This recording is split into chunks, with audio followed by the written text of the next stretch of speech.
बिछड़ा recording studio Nathnagar के सौजन्य से एक प्रधानी गीत पेश है। ग्राम सभा भंसार सहजनवा गोरखपुर। आप सभी लोगों से अनुरोध है, जो जहां भी हो वह सैंकी उपाध्याय के लिए मतदान करने के लिए लोगों से अपील करें और उन्हें जिताने में मदद करें। कहना है क्या? सैंकी उपाध्याय के चर्चा चहुओर बाड़े, बहुत बेजोड़ बाड़े हो।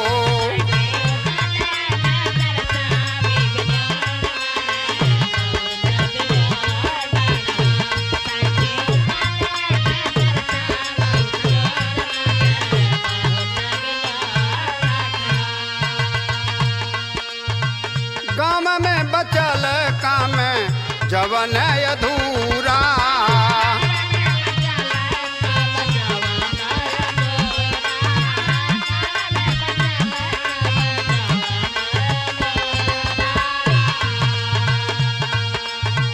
अनिल के लाल सब करी है भैया पूरा।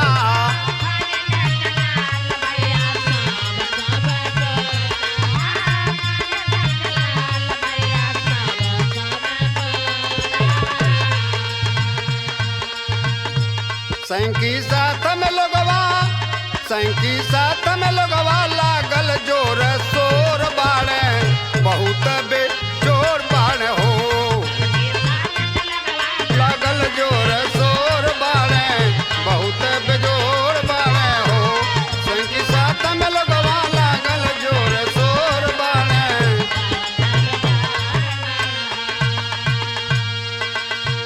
शिक्षित नौजवान बाड़े साथ दिहल जाई,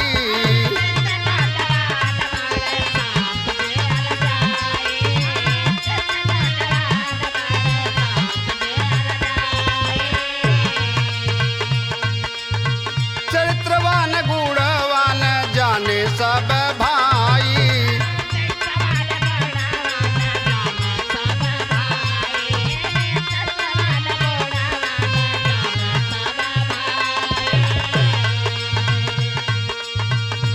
अब की प्रधानी में सैंकी के बड़ा शोर बाड़े, अब की प्रधानी में सैंकी के बड़ा शोर बाड़े, बहुत बेजोड़ बाड़े हो।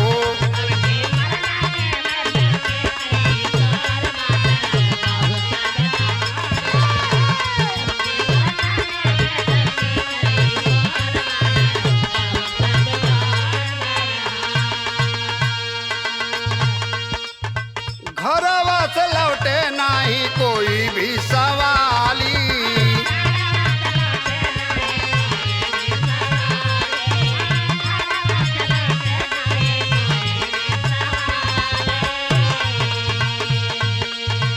दुखिया गरीब केहू जाला नाही खाली।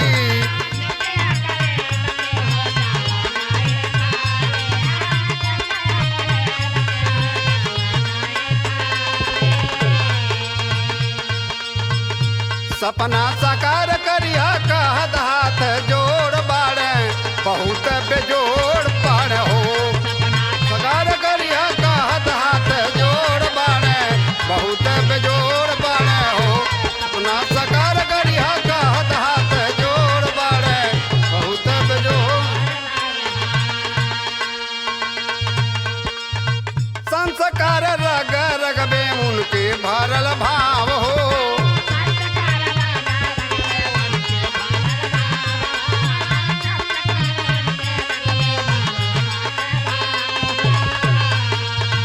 जनता गरीबवन से बहुत लगाव हो।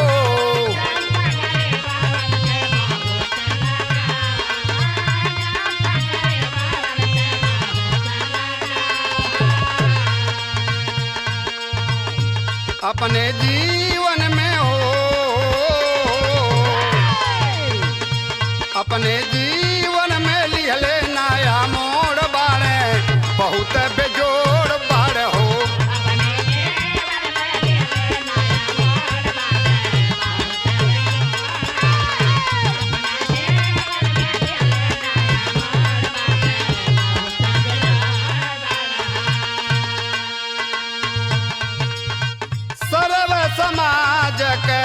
प्यारा लला नावा।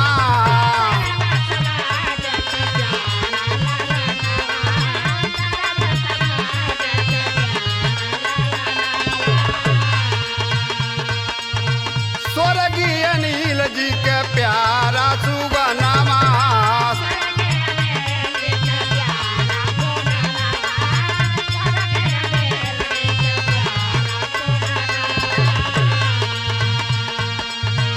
दयानिधि दीपक हो, दयानिधि दीपक संकी से ममता मोर बाड़े, बहुत बेजोड़ बाड़ हो।